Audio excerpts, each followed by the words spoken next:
Assalamu alaikum students, this is me Dr. Awais Ahmed, career counselor and student mentor। मैं चाहता हूँ कि कोई भी स्टूडेंट्स करियर चूज़ करने में मामूली सा भी ऑब्स्टिकल बैरियर या हैंडीकैप फेस ना करें। तो मैं आप लोगों के साथ आज केम्यूकेट के पूरी डिटेल्स लिस्ट शेयर करने वाला हूँ कि केम्यूकेट का इस साल मेरिट लिस्ट क्या होगा, यानी 2023 में केम्यूकेट का मेरिट लिस्ट क्या होगा। और फिर कमेंट सेक्शन में ये ना बताए कि कट ऑफ तो भाई ये नहीं रहा। कट ऑफ कोई भी नहीं बता सकता, ना केम्यू वाले खुद बता सकते हैं। मैं सिर्फ और सिर्फ कट ऑफ रेंज बता सकता हूँ कि इतना मेरिट आपका होगा। तो इससे आपको एक क्लू मिल जाएगा कि यार मैंने कहाँ पे एडमिशन लेना है, ताकि मैं फिर वहाँ पे जाके अप्लाई करूँ।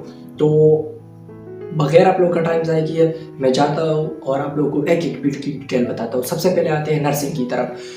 नर्सिंग का मेरिट सबसे हाई होता है BSN का, और ये कैंपस इसके लिहाज से वेरी करते हैं। मतलब पेशावर कैंपस में एक होता है और सवाबी वाले, लकी मरवत वाले या दूसरे जो कैंपसेस होते हैं उनमें मेरिट लिस्ट डिफरेंट होता है। तो सबसे पहले बात हम पेशावर की करेंगे क्योंकि वो मेन कैंपसेस है, और पेशावर के बाद फिर दूसरे कैंपसेस की बात करेंगे। सबसे पहले बात करते हैं KMU के मेन कैंपस यानी पेशावर वालों की। तो वहाँ पे जो BSN का मेरिट लिस्ट होगा वो होगा 85 तक।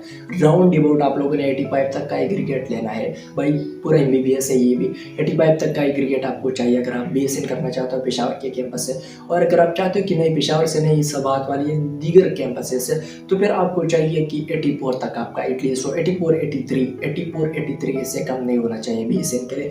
अच्छा, BSN को छोड़ मैं चाहता हूँ कि मैं डॉक्टर अपने साथ लिखूँ और डॉक्टर ऑफ फिजियोथेरेपी बनना चाहता हूँ। तो डॉक्टर ऑफ फिजियोथेरेपी नंबर 2 इसका जो पेशावर वाले कैंपस होते हैं, तो पेशावर वाले कैंपस में तकरीबन 80 से लेकर 78 के रेंज तक पॉसिबल है इस ईयर। 80 से लेकर 78 तक DPT वालों का पेशावर कैंपस में। और जो बकाया कैंपसेस है तो वहाँ पे आप लोगों को 77 से लेकर 75 तक, 77 से लेकर 75 तक आप लोगों का एटलीस्ट एग्रीगेट होना चाहिए। ये तो हो गई DPT की बात। अच्छा, अब आते हैं ऑक्यूपेशनल थेरेपी की तरफ। स्पीच एंड लैंग्वेज पैथोलॉजी या आर्डियोलॉजी, जो बहुत रेयर फील्ड्स है।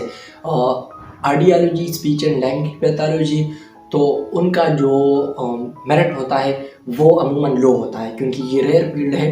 बहुत कम स्टूडेंट्स इसकी तरफ जाते हैं। तो जो मेन पेशावर कैंपस है या दीगर कैंपस है तो इसमें मेरे ख्याल में तकरीबन 50 तक पॉसिबल है। 50 से कम होगा, 50 से ज़्यादा नहीं होगा। यानी 50 एग्रीगेट अगर आपका है तो आपको एडमिशन मिल सकता है पैरामेडिक्स में। ये तो हो गए इन फील्ड्स की बात। अब जाते हैं रेडियोलॉजी की तरफ। रेडियोलॉजी करके आप CT scan room, MRI room, X ray room वहाँ पे काम कर सकते हैं। आप लोग प्राइवेट सेटअप भी चला सकते हैं। अच्छा, रेडियोलॉजी का मेरिट लिस्ट बताइए छोड़। रेडियोलॉजी का कटअप जो मेरिट लिस्ट होगा, अगर आप पेशावर कैंपस से करना चाहते हैं तो उसके लिए आपने तकरीबन 82 तक का लेना है। अगर आप सवात कैंपस में चाहते हैं तो उसके लिए आपको 68 तक, सवात 68 तक आप लोगों ने लेना है रेडियोलॉजी के लिए। और अगर आप लोग चाहते हैं कि सवाबी या लकी मरवत के कैंपसेस में हम चाहते हैं रेडियोलॉजी, तो फिर वहाँ पे आपको 66 से लेकर 65 तक, 66 65 इतना तक का आपको एग्रीगेट चाहिए रेडियोलॉजी करने के लिए।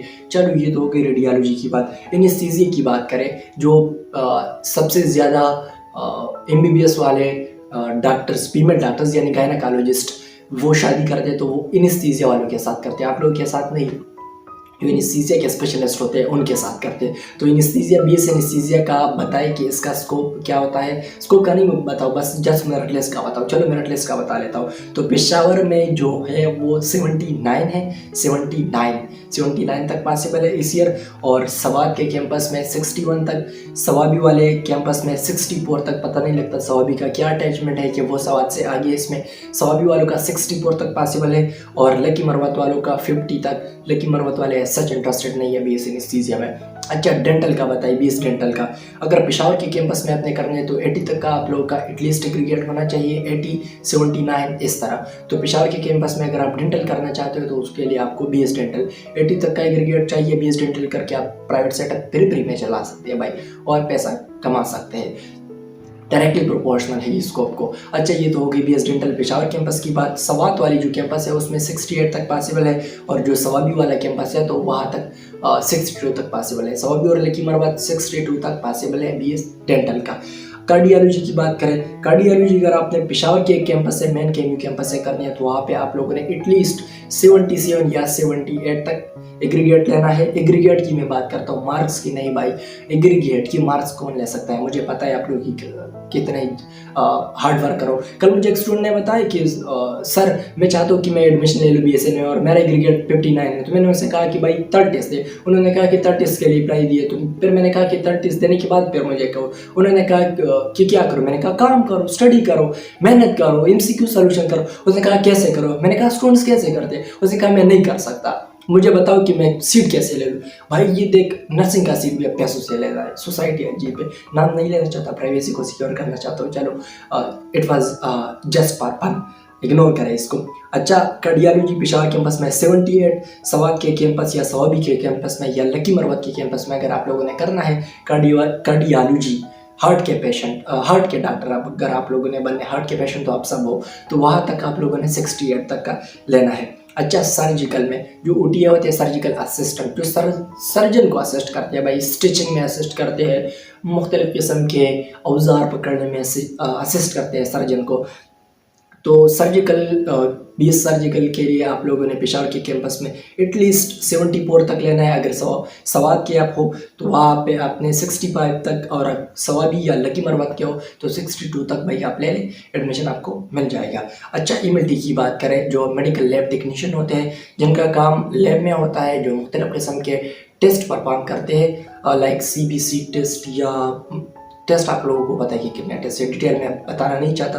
तो EMLT के लिए पेशावर के कैंपस में आप लोगों को एटलीस्ट चाहिए 73 तक, सवात के कैंपस में आप लोगों को चाहिए 52 तक, और सवाबी के कैंपस में आप लोगों को चाहिए 60 तक, और लकी मरवत वाले पता नहीं लगता कि EMLT को पसंद करते हैं, 63 तक, लकी मरवत वाले 63 तक ले सकते हैं। अच्छा, कार्डियक परफ्यूजन का बताएं, कार्डियक परफ्यूजन पेशावर कैंपस में 72 तक पॉसिबल है, और जो रिमेनिंग है वो तकरीबन 60 से कम तक। पेशावर कैंपस में मैंने बता दिया 72 तक, और जो बकाया है तो 60 से कम अगर आप कार्डियक परफ्यूजन चाहते हैं। कार्डियोलॉजी और cardiac perfusion are two different fields.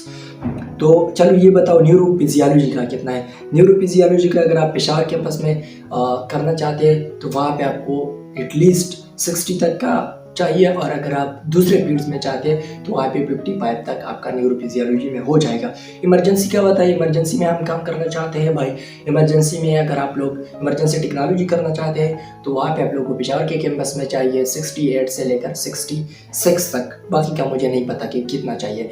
Dialysis का अगर आप लोग चाहते हैं, डायलिसिस क्या होता है ये आप लोगों को पता है। डायलिसिस अगर आप लोग चाहते हैं तो उसके लिए आप लोगों का जो पेशावर वाला एग्रीगेट है वो 63 तक होना चाहिए, और सवात वाला आप लोगों का तकरीबन 44 तक होना चाहिए, बहुत कम है। ICU इंटेंसिव केयर यूनिट में अगर आप लोग काम करना चाहते हैं, जो बहुत ज़्यादा क्रिटिकल पेशेंट होते हैं, अगर आप लोग उनके साथ जो मतलब बहुत कम चांसेस जिनके होते हैं, 10% ही पेशेंट बचते हैं अपनी लाइफ में, तो ICU में अगर आप काम करना चाहते हैं तो उसके लिए आप लोगों ने ICU की कोर्स करनी है, और पेशावर में आप लोगों ने 59 तक लेना है, और बकाया जो है वो 40 तक ले ले, आप लोगों का एडमिशन हो जाएगी। 40 से ही बहुत ले ले, खैर इतने ज़्यादा वो नहीं होने चाहिए आप लोगों को कि 40 तक भी आप लोग ना ले सके। 40 तक तो हर कोई ले सकता है, बाकी इसमें पास फेल नहीं होता। ये भाई मैंने आप लोग को रेंज बता दिए, कट ऑफ कोई भी नहीं बता सकता, पास मेरिट लिस्ट के बाद भी आप लोगों को कट ऑफ नहीं बता सकता। KMU के बहुत ज़्यादा मेरिट लिस्ट होते हैं, मेरिट लिस्ट के बाद वो आप लोगों को KMU बुलाएंगे।